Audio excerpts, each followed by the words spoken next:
been to the doctor for back and forth for maybe about a year and was experiencing so much pain. They just couldn't figure out what was wrong with me. So I had a Holter monitor. I had, they thought I had a heart murmur, so they had to do like a scan of my heart. They had put me on a diet. They did everything but a couple of major things because I was so young. One of the doctors wanted to do everything that he could to not put me on medication, to not put me up under the knife, and wanted me to try my best to pinpoint whether it was like stress or whether it was this or that.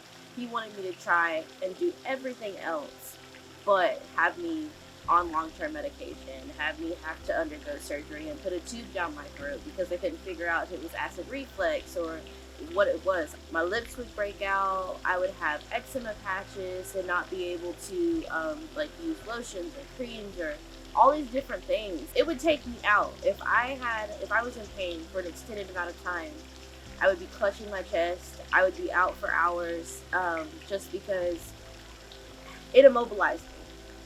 I couldn't move. It hurt to breathe. It was just completely. So if something happened like that at school, I had to leave, or I was rushed to the hospital because I was in so much pain.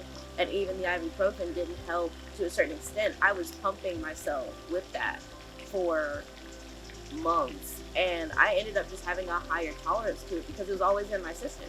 So I had to take more of it to even get it to work.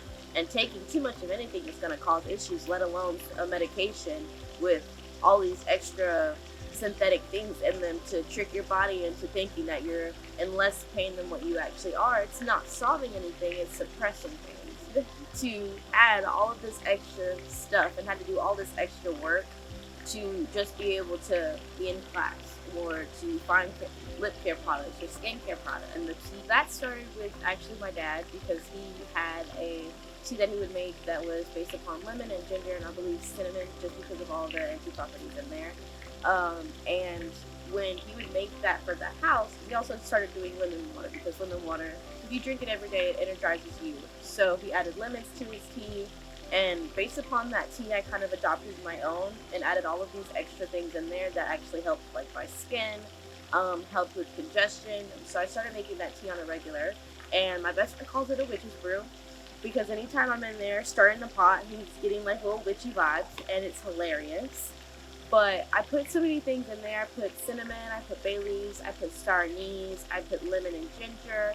I put peppercorns because it actually helps like absorb not only to your skin better, but to like your body. The peppercorns help open up a lot in your system, and all of the extra things that I'm putting in there can have better benefits and better results because of the way you're ingesting it. I use it 2 ways, or actually 3. So I make the tea. I put everything in there, I boil it down, I reduce it, and it's concentrated at that point. And usually I take half of that concentrate and I put it in a bigger container. I cut it down with water, I add like honey to it, and that's the tea that we drink off of. I continue to boil it and use it as an aromatic to not only make the house smell good, but keep moisture in the air and help your body naturally kind of just, you're breathing in moisture, so it's help breaking up everything versus it being dry air.